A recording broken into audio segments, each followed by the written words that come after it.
What's up guys? It's me, Miss V. New vlog, new vibes, Tara G. Kay Bisaya man ako, magbisaya na lugod kita. Sugad na adlaw kay naghalik-gali kami. Obvious naman, di ba? Nag-agdagali na akong asawa na magpaligaspi. Dito na lang daw kami magkaon. Wow. So, adi kami otro di sagin kauna namon san Valentine's. Naghanap na nga ni kami san amon maiingkudan. Amoy ni ang napili ni Inday kay wala lang, gusto niya lang. Pinaingkod naman gali namon ang amon baby na si baby Talea. So me as a mother, game para picture nan akon anak kay sobra man talaga ka-cute. Tapos hawag nag-video ko, an akon iloy kay bigla na lang nagbuka ang baba, bigla nagsiyak. Syempre ako as a curious person, nagligi man, tapos paglingi ko, oh, may pa-flower galin akon husband. Bali amo gali ini ang mga nangyari. May pa-video man gali si Mister. Oh, goy. Kasabot gali di dan akon manghod na grabe ang pagka-cute, sa sobrang cute kaayo to dusun. Tapos ang iya lover. Agoy.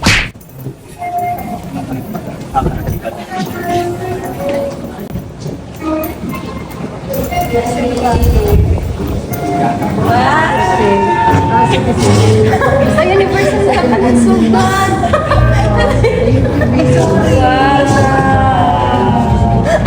Dahil nga alam mo. Thank you.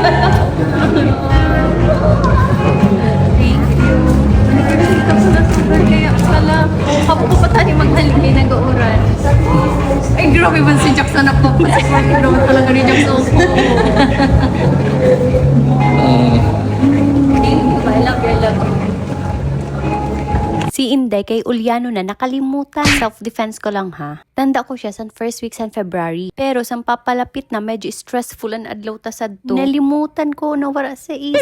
May isip ba? Maore. So, ang mga person kay nagpicture-picture man. Pagkatapos, ininaburak, ginhanapan man sa maganda na pwesto. Bawal siya pahigdaon kay may tubig sa idarom, kaya patilog lang. Ang hair ko. Ang hair ko. Mapakan ng buhok ko.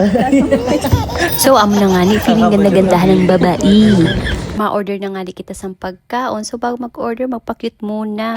Hoy, Inday, pag-order na, mga kaupod mo gutom na. Nanong oras na bagasan na. Habang nagapili nga ni kami sa amang pagkaon, ang akon baby, nagapili man. Ikakaon na gayod. Habang nag-finalize ang order ang akon asawa, si Inday, nagapasad-pasad man sa likod. Wala lang, nasadya siya eh. Puwera gali sa masadya, nalipasan kay pati burak, ada o, ginapakaon na. Iba man gali pag nalilipasan na, no? Iba man ang pag-iisip. Kaloy man sa ni na babae. But thank you. I love you so much. More than you know. And you know everything.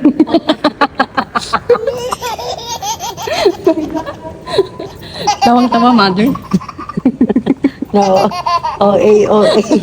Habang gali nagahulat kami sa Amon Foods, ang akong chismosa na manghod, kay grabe naman ang dara na balita. Di mo na kailangan magkita sa TV Patrol. Kaupod mo lang ini, alam mo na tanan na balita. Love you sis. Habang gahulat pa nga ni kami sa iba namon na pagkaon, si Inday kay nagparalambing na naman saya Mr. Oho, o ginakilig lugod. Ano ba? At last, adinan Amon Foods, kompleto na siya. Igwagali kami sa gulay na pampalaba san buhay. Baloko na habusan manloloko, manok na paborito san mga bata, crispy pata na pampa-high blood, kare-kare na habusan maarte, tapos tuna kaya tunaon na. Nagkakauna nga ni ang lovers tapos pati si baby Tali. Ang baby mo na warang tigapili pag abot sa pagkaon. Very good love. Kay first wedding anniversary namon sugad na mag-asawa, nag-uro exhibition naman si Inday. Ini siya ng mga pahungit-hungit niya kineme. Oh, sino ka dyan? Pagtawa pa nga ni Inday, igo pang nabili na tinga sa ngipon. Aw na, no nabaga kita ay.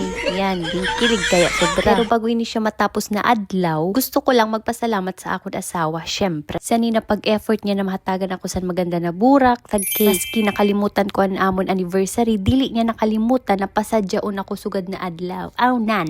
Thank you man sa nakasabot niya kay Vanna tapos kay Jack. Thank you man sa Mayon Imperial Restaurant na very accommodating ang staff, very mga magaganda, very mga magagwapo. Sobrang linis man san in the place. Ni alikabukwara ka talagang makikita. Tag sobrang namit san in the mga pagkaon. Good job. Very recommended ko talaga ini siya na place. Dili kita bayad sa niha. Tapos na nga ni magkaon kaya pauli na nga ni ang mga person. Till the next one, stay jolly, stay vibin', Miss V out.